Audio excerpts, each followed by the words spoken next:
the appearance of the new Omicron strain could accelerate the approval process of the Sputnik vaccine by the WHO and the EMA?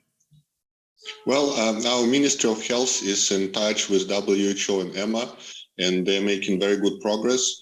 And we believe there is no question about those approvals, because Sputnik has already been approved by 71 countries that showed great safety and efficacy record, and Argentinians for themselves saw the great safety and efficacy of Sputnik. So we believe those are separate issues. Yes, we will get WHO and EMA approval, but definitely Omicron needs to be studied, and we believe Sputnik will be efficient against Omicron, but it needs to be studied. And if we need to make an Omicron modification, then we will in a very short time frame. Do you have any early data regarding Sputnik's effectiveness against Omicron? We'll have it in the next 2 to 3 weeks, and now scientists are studying it. But so far, Sputnik has showed great efficacy against all of the existing mutations. And not only Argentinian data, but Hungary data came out last week, which showed Sputnik is the best among 5 vaccines in comparison with Pfizer, Moderna, Sinopharm, and AstraZeneca on efficacy against death. So our scientists believe that Sputnik will do well, but in 2-3 weeks we'll know definitively. Mm-hmm. And if you had to develop a new vaccine, do you have a timeline in which that could be ready? Like for example, Pfizer and Moderna, they say they can have it within 100 days. Do you have a figure? Yeah, so in unlikely case, we need to have a new version of the vaccine. We can manufacture a significant number of doses already by the end of February. And including with Richmond in Argentina. So by the end of February, we could have 100 million of doses of Sputnik Light Delta Omicron. But again, we are not sure it will be needed, but our platform allows for very quick scale up of different modifications. But for example, we have a Delta modification. We didn't have to use it because existing vaccine is very efficient against Delta as well. And going to the Sputnik Light issue, do you think that seeing as it's been approved, for example, in Argentina today, you would start getting more orders for that kind of vaccine, that the one with 2 doses? Do you have any plans to modify production to focus on that one, or is it a separate issue? Yeah, so we believe Sputnik Light is a great vaccine because it's a standalone vaccine and a booster. And we have done great combo studies with Ministry of Health in Argentina that showed that it's boosting very efficiently all other vaccines. For example, Sinopharm, it boosts 10 times on antibody level on anti-cell response. So we believe there is huge demand for Sputnik Light booster because the world is looking for boosters. And I think a very key element is not only it's safe, it's not only it's efficient, but that protection from adenoviral vaccine lasts much longer than for mRNA booster. And data we have from Sweden shows that mRNA after 6 months has efficacy of 30%. Data we have from San Marino on Sputnik shows that after 6 months, efficacy is 80%. So we believe that Sputnik Light as a booster will be in great demand around the world, not only as a standalone vaccine, but also to bring efficacy and longevity of other vaccines to a higher level. So based on that, do you think you'll end up producing more of this formula than the 2 doses one? I think it will be a balanced approach. But going forward in a year or 2 years from now, everybody will already be vaccinated or infected. So in reality, they will just need a booster shot, not 2 shots. So I think a year from now, it will be mostly one-shot vaccine such as Sputnik Light that will be in great demand because people will need basically annual booster shots to adjust to a specific variant that is prevalent in this time. So we are happy with Sputnik Light, and it was the first booster shot registered in the world. We registered it in Russia already in July because we understood that boosters are needed, and it's a universal booster, so it can boost other vaccines as well as Sputnik. Regarding the vaccine for teenagers, have you gotten any orders from Latin America, from different countries, seeing as you approved it recently? So, Damien, great question. We just registered this vaccine in Russia, and we just started sharing data really this week with Latin America, with India, with many other countries. So we are working very closely with your Ministry of Health. They have big interest in the vaccine for adolescents. So we started sharing with them data this week, and we believe that we will have a very good vaccine also for adolescents for Latin America. As you know, Sputnik has really been great on safety. So we didn't have cases of myocarditis, we didn't have cases of cerebral venous thrombosis. So we believe we'll deliver a very safe, proven vaccine, but we just started sharing data on this week. And would Argentina be able to produce it if it's approved and all the green lights are given? Yeah, we believe that, again, Richmond has been a great partner, and they produced Sputnik V, Sputnik Light. They can definitely produce also the children version. If need to, they can produce Sputnik Delta Omicron version. So basically, we will rely a lot on Richmond, and we believe Richmond is a great producer not only for Argentina, but also for Latin America. And I think having the Sputnik partnership allows Argentina to also be a production hub of a great vaccine for Latin America. And what's the state of the, the spray, the vaccine? The intranasal, yeah. Yeah. So intranasal vaccine, again, I've had it.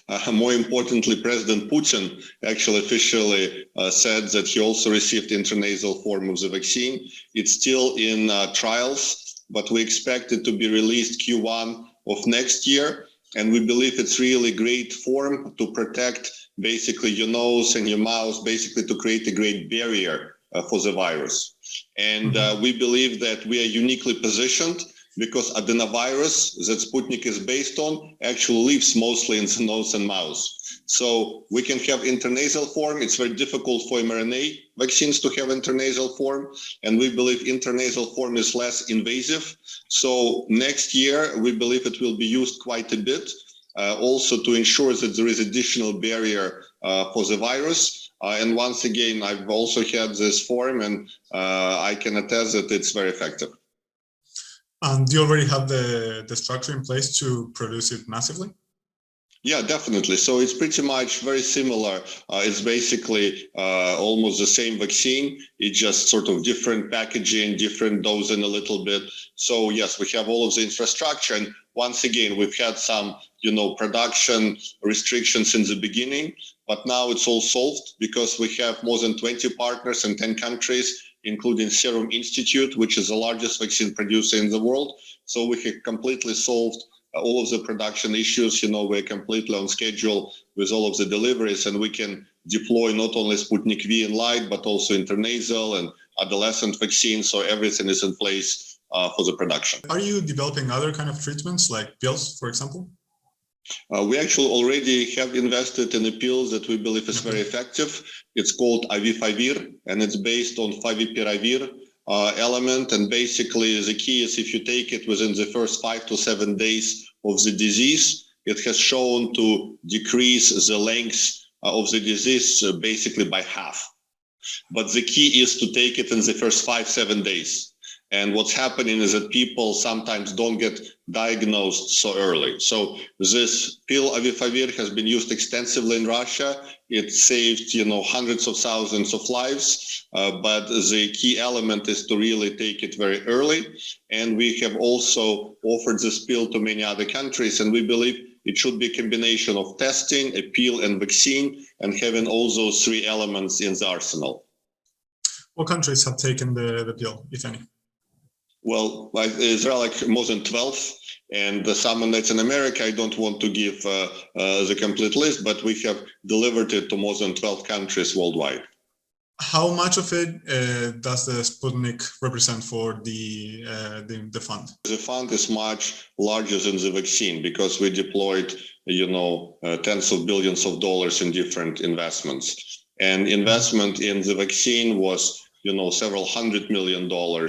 And we basically focused on making sure it's affordable, it's available. So it's definitely not the biggest money maker by any means to the fund, because we focused on really it being accessible and reasonable price and affordable. Do you see in a couple of years people not taking vaccines, or is it something that people will have to take year after year to boost their immunity?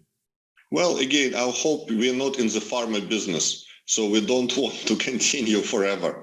Frankly, we just want to make contribution, and then we hope the virus goes away. We hope the virus gets weaker. And maybe the closest analogy, we hope that the virus will become closer to flu.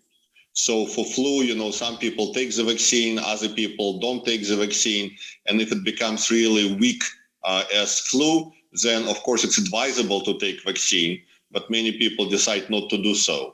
But also what's very important, we are actually prepared for the next pandemic, for the next virus. What if it gets stronger? So I think what's more importantly, we have production in place, our platform in place in case we have a bigger challenge in front of us. We can produce the new version in basically 60 days.